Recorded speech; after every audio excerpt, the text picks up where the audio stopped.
안녕하세요. 클릭 세상 속으로 박성우입니다. 남한 인터넷에서 많은 관심을 받은 이야기를 쉽게 풀어서 전해드립니다. 2018년 7월 6일 남한의 인천항에서 붉은 불개미 여왕개미가 발견됐습니다. 30도가 훌쩍 넘는 뙤약볕 아래에서 수십 명의 검역 직원이 땅을 뒤져서 6mm짜리 작은 개미를 찾아낸 건데요. 긴급 방역은 했다지만 검역 당국은 여전히 비상입니다. 도대체 붉은 불개미가 뭐길래 이렇게 한바탕 소동이 벌어진 걸까요? 브라질과 아르헨티나 같은 남미가 고향인 붉은 불개미는 북미를 거쳐 호주와 아시아로 빠르게 퍼져나가 막대한 피해를 주는 대표적인 해충입니다. 세계 자연보호연맹이 세계 100대 악성 침입 외래종으로 지정한 붉은 불개미는 화물선에 실은 목재나 건초류 등에 섞여서 다른 나라로 유입되는 것으로 추정되는데요. 남한에서도 지금까지 6차례 발견된 붉은 불개미는 모두 수입된 목재와 항구의 컨테이너 야적장에서 발견됐습니다. 발견될 때마다 검역 당국이 비상이 걸린 것은 물론이고 언론에서도 살인개미, 독개미 발견이라며 연일 크게 보도했는데요. 붉은 불개미 정말 위험할까요? 남한의 농림축산검역본부도 벽보를 통해 발견 시 신고를 당부하며 붉은 불개미에 쏘여서 북미에서 한 해 평균 100여 명이 사망한다고 설명하기도 했습니다.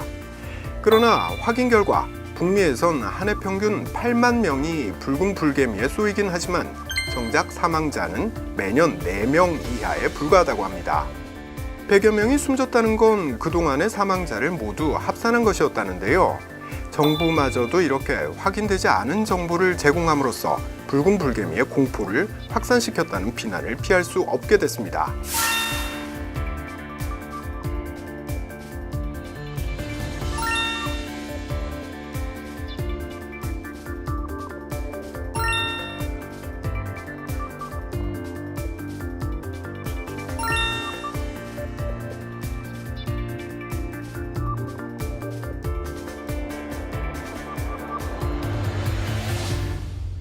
한 조사 결과에서는 붉은 불개미의 독성 지수가 꿀벌보다 낮은 것으로 확인됐습니다. 독성 지수란 곤충의 독침에 쏘일 때 느껴지는 통증을 강도로 표현한 건데요. 붉은 불개미의 독성 지수는 꿀벌과 작은 말벌에 비해서도 낮게 나타났습니다. 그렇지만 독성에 과민 반응을 보이는 사람의 경우, 그리고 여러 마리에 한꺼번에 공격당할 경우엔 위험할 수 있습니다. 붉은 불개미의 위험이 다소 과장된 면이 없진 않지만 검역 당국이 확산을 막고자 하는 이유는 또 있습니다. 생태계를 교란하는 것은 물론이고 농작물의 뿌리를 갉아먹거나 가축을 공격하며 전깃줄 등을 파먹는 습성으로 막대한 피해를 입히기 때문입니다. 무엇보다도 끈질긴 생존력으로 한번 자리를 잡으면 박멸하기가 어려워서 발견 초기에 대대적인 방역에 나서는 건데요. 그동안 초기 방역에 실패해 외래종이 치명적인 해를 입히는 사례는 많습니다. 대표적인 게 솔잎 혹파리와 소나무 재선충이죠. 특히 지금까지 무려 600만여 그루의 소나무가 재선충병으로 말라 죽었고 그 피해는 지금까지도 이어지고 있습니다. 세계 각국으로 화물선이 돌고 도는 세상. 실수로 혹은 알지 못하는 사이에 새로운 외래종 생물이 남한 땅에 유입될 가능성은 점점 더 커지고 있습니다. 이전엔 컨테이너에서 화물을 옮기다가 벌레가 보이면은 무심결에 빗자루나 물로 쓸어버리는 일도 있었다고 하는데요. 이번 붉은 불개미 사건으로 방역 인식이 강화된 건 어쩌면 다행인지도 모릅니다. 외래종에 대한 기초 조사를 토대로 한 체계적인 관리 대책이 마련이 되면 적어도 국민들이 외래종의 공포에서 벗어날 수는 있을 테니까요.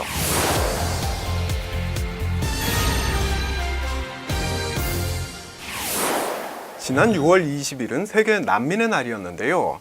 마침 제주도에 들어온 예멘 난민 문제가 주목받았습니다. 2017년에 42명에서 2018년엔 549명으로 예멘의 난민 신청자가 무려 10배 이상 늘어난 것을 두고 국민들의 우려가 이어지고 있는 건데요. 뜨거운 사회 문제로 떠오른 예멘 난민 문제, 도대체 어떻게 봐야 될까요? 예멘은 사우디아라비아 남쪽에 위치한 작은 중동 국가입니다. 여기에선 1994년 종교 갈등으로 시작된 내전이 지속되고 있는데요. 만여 명이 사망하고 200만여 명이 난민으로 전락한 비극적인 상황입니다. 전쟁을 피해 많은 사람이 국경을 넘었지만 말레이시아에서만 제한적인 체류가 허용됐고요. 그나마 말레이시아에서도 이젠 체류 연장이 불가능해지자 이들은 무사증 입국 제도를 이용해 제주도로 향하기 시작했던 겁니다. 지난 5월 말까지 500명이 넘게 들어왔는데요. 짧은 기간에 500여 명의 난민이 몰려드니 남한 정부는 부랴부랴 지난 6월 1일부터 제주도 무사증 입국 허가 대상에서 예멘 국민을 제외했습니다. 당장 난민이 늘어나는 것은 막았습니다만 이미 제주도에 들어와 있는 난민들을 어떻게 처리할지가 문제였습니다. 난민법 적용이 아닌 출입국관리법 적용으로 해서 별도 취업 허가를 해주는 것입니다. 보통 난민 신청을 하면 난민 인정 여부를 심사하는 동안에는 취업할 수 없는데요. 법무부는 예멘 난민의 생활고를 고려해서 조기 취업을 허가하기로 했습니다. 예멘 난민에 대한 취업 알선과 무료 진료 같은 인도적인 지원을 결정한 겁니다. 그런데요, 사회관계망 서비스상에서는 예멘 난민에 관한 가짜 뉴스가 넘쳐나기 시작했습니다. 대표적인 사례로 정부가 예멘 난민에게 월 138만 원을 주고 있다는 소문이 떠돌았습니다. 하지만 이건 사실이 아니었습니다. 생계 보조금은 난민 신청자 중에서 정부의 심사를 통과한 사람에게만 지급되고요. 지원 금액도 1인당 평균 50만 원이 채 되지 않습니다. 게다가 제주 지역의 주부들이 모이는 인터넷 공간에는 예멘 남성을 조심하라는 경고 글까지 빠르게 퍼져나갔습니다. 예멘 난민의 대부분은 반군의 강제 징집을 피해 탈출한 젊은 남성들이고 또 이슬람 남성들은 여성을 경시한다는 선입견이 크기 때문입니다. 이런 괴소문과 선입견 등의 바탕에서 난민 반대 여론이 거세졌습니다. 청와대 국민청원 게시판에는 치안이 걱정된다, 우리도 테러 위협에 노출되는 것 아니냐, 이런 등의 이유를 들어서 제주도 난민 수용을 거부해달라는 청원이 등장했고요. 70만 명이 넘는 국민들이 이에 동의했습니다. 하지만 괴소문을 근거로 예멘 난민을 모두 범죄자 취급해서는 안 된다며 난민들을 도와야 한다는 의견도 많습니다.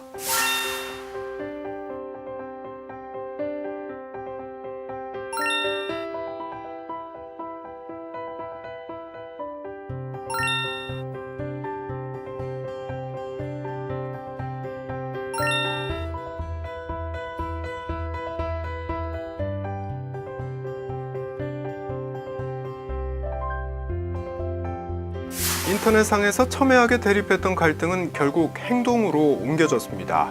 2018년 6월 30일 서울의 광화문에서는 난민 문제를 놓고 시민들의 찬반 집회가 길 하나를 사이에 두고 동시에 열린 겁니다. 사실 따지고 보면 난민 문제는 한반도에서 과거는 물론 현재까지도 상존하고 있습니다. 일제강점기 때 수많은 사람들은 아무 연고도 없는 만주로, 연해주로 정처 없이 떠나야 했고요. 4.3 사건 당시 때는 많은 제주도민들이 학살을 피해서 일본으로 이주하기도 했습니다. 또 문재인 대통령도 6.25 한국전쟁 당시에 흥남 철수작전 덕분에 남한에 내려온 피난민 부부에게서 태어났다는 사실도 이미 잘 알려져 있습니다. 유엔 난민기구는 지난 6월 세계 각국에서 난민 자격으로 살고 있는 탈북자 수가 1,100명이 넘는다고 집계했습니다. 망명을 신청한 뒤 대기 중인 탈북자도 600여 명이라고 추정했죠. 그런데 이건 공식 집계된 탈북 난민의 숫자고요. 여기엔 중국에 체류 중인 탈북자는 포함되지 않았습니다. 난민의 지위도 인정받지 못한 채 중국에서 언제 잡힐지 몰라서 불안한 생활을 하고 있는 탈북 난민 몇 명이나 되는지 이건 통계로도 잡히지 않습니다. 이처럼 난민 문제는 제주도에 와 있는 예멘 사람들에게 국한된 게 아니죠. 사실은 우리가 현재 직면하고 있는 문제라는 뜻인데요. 예멘 난민 문제를 계기로 한국 사회가 탈북 난민을 포함해서 난민 문제를 제대로 들여다보고 그 해법을 찾을 수 있기를 희망해 봅니다. 지금까지 박성우였습니다. 다음 시간에 다시 뵙겠습니다.